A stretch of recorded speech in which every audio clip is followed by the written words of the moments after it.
village green in the Tower of London.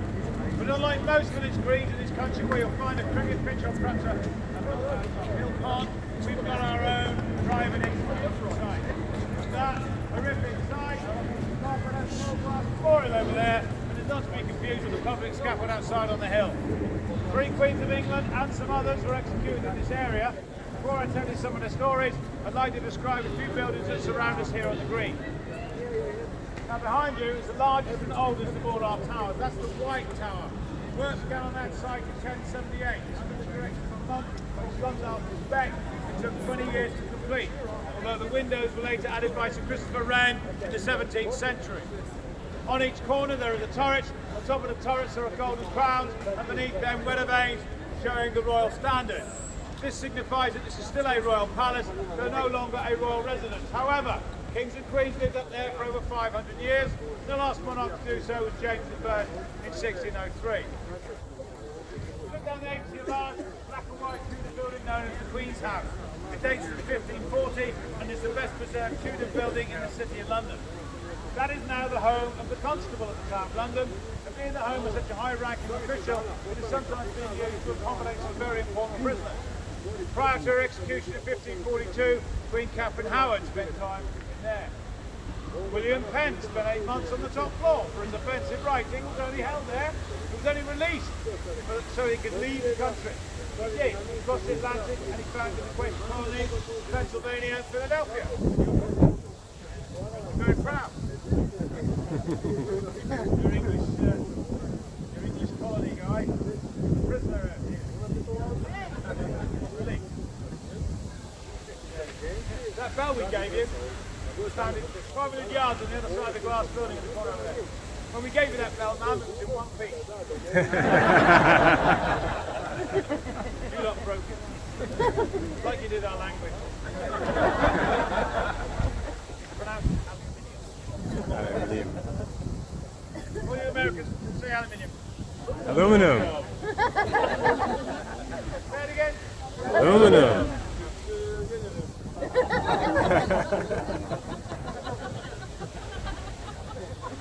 last prisoner to be held in there was a man called Rudolf Hess. He was the deputy leader of the Nazi Party. He was suspected in May 1941, was caught near Glasgow, brought here for questioning, and then sent into the country for his own protection. At the end of the war, he was tried for his crimes and sentenced to life imprisonment in Spandau prison in Berlin, and that's where he died. That's the Beauchamp Tower, and in the Beauchamp Tower are 91 inscriptions carved into the walls by some of the prisoners. Some of those carvings are over 550 years old. On this side is our Chapel Royal, where all those people I talk about today are buried. And then finally you can see the largest of all our buildings, obviously the newest. That is the Waterloo block, and beneath that golden clock there is an archway leading you in to see the crown jewels and all the gates. So let's turn our attention here to this execution site where these 3 queens amongst others would have died. Now the first victim in 1536 was Queen Anne Boleyn. She was tried and found guilty of adultery and incest in a trial held here in the Tower. I'm not sure she was guilty of that, but one thing she was guilty of was that she had failed to provide the king with a son and heir. At the age of 35 and having miscarriages, it's unlikely she will. The king is desperate for a son, and he's moved on to James Seymour. Meanwhile, Anne is now a problem, because while she lives, the kings of France, Spain, and the Holy Roman Empire will never sign any treaty with England, because they've been told not to by the Pope. So Anne must be removed. But she's absolutely petrified at the prospect of dying an agonising death in the hands of a clumsy axeman, and she requested that she be executed in the French style with a 2-handed sword. This was granted by the king, and a French master swordsman was sent forth from Calais. Imagine the scene over there on the day of the execution. The straw lay all around the scaffold, mainly to absorb the blood, but also to hide the sword, which was wrapped in some sack beneath the straw. The queen was on her knees with her head bowed in prayer, and the executioner stood directly behind her. When he thought the time was right, he very quietly went down, pulled out the sword, held it in readiness above Queen Anne, and then surprisingly he turned to his assistant and shouted, "Apportez-moi mon épée," which means "bring me my sword." This startled Anne in such a way that she looked up, at which point he smote the head from her body with one quick clean strike. The head and the body were placed together in an elm box, taken into our chapel, buried up by the altar, and that's where she is to this day. 6 years passed, the next Queen of England to die over there was Queen Catherine Howard, King Henry VIII's 5th wife. Now, she didn't want to make the same mistake as Queen Anne. She tried really hard to have a baby. Really hard. Not necessarily with the king, but she was definitely trying. She was accused of having a number of affairs, but it was the one with the Thomas Culpeper that would catch her out. And she's recorded to have said from the scaffold site, her last words were, "Today I stand before you, the Queen of England. I'd much rather be the wife and lover of the only man I truly love, Sir Thomas Culpeper." Probably shouldn't have said that. Thomas Culpeper certainly thought so. He was in the crowd. His last words were, "Thank you." Thank you. The last Queen of England to die over there was Lady Jane Grey. This is a tragic story of a young girl brought all the way down from Leicestershire and forced onto the throne against her will by her ambitious family. Her father was Henry Grey, he was the Duke of Suffolk. Her father-in-law was John Dudley, he was the Duke of Northumberland. But he was also a teacher to Edward VI, who was the son of Henry VIII. Edward VI was only 9 years old when he was crowned king, but under the tutorage of John Dudley became a great Protestant reformer. By the time he was 15, however, he had contracted measles and later tuberculosis. Everyone knew he was dying. It's at this point in British history that our two major religions in this country start vying for some power. On one hand, we had the emerging Protestants, and were led by Thomas Cranmer, the Archbishop of Canterbury. He and others were going around saying what a great idea it would be if Lady Jane Grey was the Protestant Queen of England. On the other hand, we had Mary Tudor, the eldest daughter of Henry VIII. She was a staunch Catholic, and she was gathering strong Catholic support in a castle near Norfolk. News gets out that Edward had died, and Lady Jane Grey was quickly brought here to the Tower. She's here that she reigned for 9 days. Meanwhile, more and more Catholics are moving over to Norfolk. On the 5th day of her reign, Lady Jane Grey tells John Dudley, her best general, to go to Cambridge with a strong Protestant army, armed with gunpowder, cannons and shot. This is brilliant because that is the gateway to London from Cambridge, from Norfolk. She also dispatches her fleet to leave Tilbury and go around the back of Norfolk, and there they are to blockade the port. What could go wrong? Well, the wind changed to force the ships on shore. Those ships' crews mutinied and they handed their gunpowder and cannons across the Mary. Meanwhile, there's a small rebellion going on in Buckinghamshire, and that's forced John Dudley to march 50 miles west. This is very bad. Back here, the Privy Council in London tell Henry Grey to invite Mary to become Queen, despite the fact his daughter has already won. And she arrives without a shot being fired. Everyone's pleased to see her, except for the ones that she arrests and put in tail here. She's crowned Queen. Now she's trying to run the country, but unfortunately all the people who know how to run the country are currently under arrest here in the Tower. So she starts pardoning them. She pardons Henry Grey. She pardons some of the Privy Councillors. We believe over time she was going to pardon Lady Jane Grey. But unfortunately the Thomas White rebellion flared up in Kent. And as that rebellion got closer and closer to London, people recognised one of the ringleaders. Guess who? It's Henry Grey. He's coming to free his daughter. Well, this can never happen. Lady Jane Grey is now doomed. From her windows of number 5 Tower Green, she can look out and watch as the executioners prepare the scaffold site. From her windows on that cold and frosty February morning, February the 12th, 1554, Lady Jane Grey can look out and watch Guildford Dudley, her husband, being dragged out of the Beauchamp Tower, wearing his finest clothes with his hands tied together and tears were streaming down his face. He was dragged out of the tower and up the hill towards that baying mob. When he got to the top, they'd have gone quiet while he made his speech and said some prayers. There'd have been a drum roll, a big cheer, and within 1 hour, Guildford Dudley's headless lifeless corpse returned to the tower in a hand cart, brought right up to the scaffold, and then tipped out. Then it was the turn of Lady Jane Grey. She left number 5 Tower Green dressed in mourning clothes now, because of course she is a widow. She walked across the grass, we're told, with great calmness and dignity. When she arrived at the scaffold site, she had a hitch of her skirts to step over her husband's still steaming corpse. And then she climbed the steps. And at the top she was met by a priest, and together they sank to their knees and they prayed. Once the prayers were complete, Lady Jane Grey looked up at the executioner. She begged him to dispatch her quickly. And then in an act of mercy, the priest stepped forward and helped tie a blindfold round the girl's face. And now we're told Lady Jane Grey starts to break down. She starts to shake, tremble, starts to cry. And then she called out, "For pity's sake, help me, I don't know what to do." You see, in her anxiousness to pray, she's kneeling just a little bit too far from the block. With the blindfold on, she can't find it. She knows if she doesn't find it very soon, this execution is going to go horribly wrong.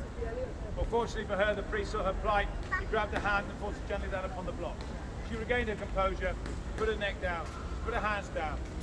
The last thing that brave girl said before she died was, "Lord, unto thy care I commit my miserable soul." She gave a signal, and the axe came crashing down. And when the axe crashed through that young girl's neck, we believe she'd only just turned 16 years old. And she's laid to rest in our chapel with all the others that I've spoken about today. Well, that's the end of that story. I'm afraid to say it's also the end of the tour. But I can't let you go just yet because you're all sad. You won't spend any money. So what I think I'll do, I'm going to try and raise your spirits with the final story to send you on your way. It's a crackling tale of love and devotion, of intrigue and escape. For this story to work properly, I need a muse to inspire me. And that muse needs to be a happily married couple.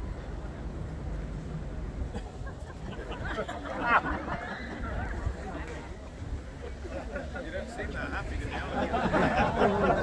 So you want to be the happily married couple? Are you married? You're together? To each other? Okay. No, I have to check. I did this story a couple of days ago. I forgot to check. I was halfway through the story of love and devotion. And the couple I picked on announced they were brother and sister.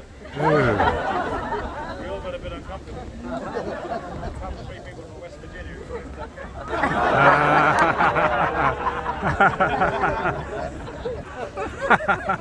They never come here. They're busy making America great again.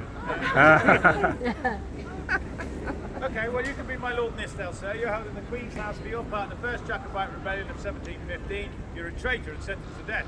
On hearing of her husband's fate, the young and beautiful Lady Nithsdale set out from her home in Dumfriesshire, Scotland, with some maids, we've got some maids here, and headed for London in a horse-drawn carriage.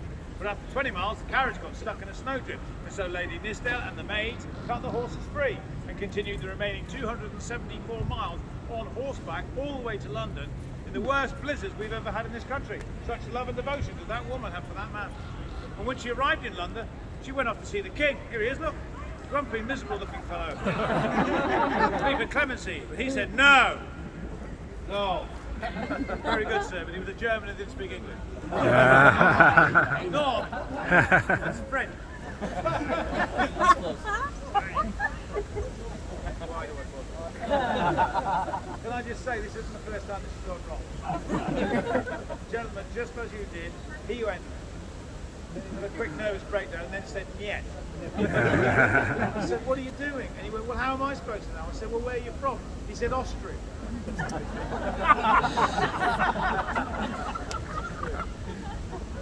3 days ago. Anyway, so not quite the best. But it did grant visitation rights, so everybody got used to seeing Lady Nithsdale and the maids coming to the tower, bringing in the picnic basket, playing in the garden, dancing and singing, that sort of thing, till the eve of the execution, where Lady Nithsdale has now concocted a bold plan of escape. For on this occasion I mentioned the room, she and some of the maids quickly disguised Lord Nithsdale as a woman, which was no mean feat because he was 6'5" and had a big ginger beard. Apparently that's what Scottish women look like. They never come here either. Out of the picnic basket they pulled a big dress, a wig, a purple velvet hooded cloak and some makeup. Meanwhile, the maid outside that applied a guard on duty, me, strong ale and wine.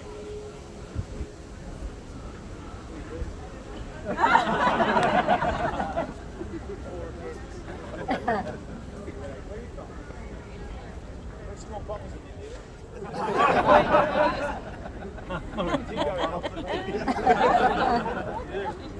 Yep.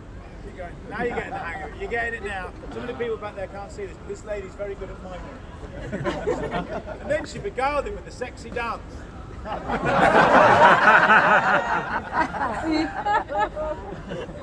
then the others started coming and going, fetching the carriage, swapping the capes around until the poor guard didn't have a clue who was in and who'd gone. At which point, Lady Nithsdale came out. She, Lord Nithsdale, snuck out of that building with her arm, with the arms of one of the ladies, went straight out, completely unchecked.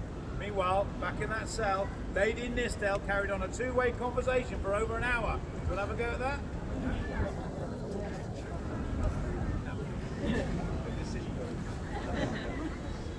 Do the high notes and then the low notes.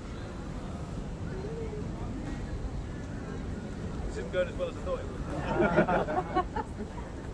Meanwhile, the lady carried on a two-way conversation in her cell, fooling the guard outside and thinking there really were still two people in the room. Then when she knew the others were clear, she left and pleaded with the guard not to disturb her husband before he's had his prayers, he wants to make his peace with God, he's going to die in the morning. And so the guard never checked.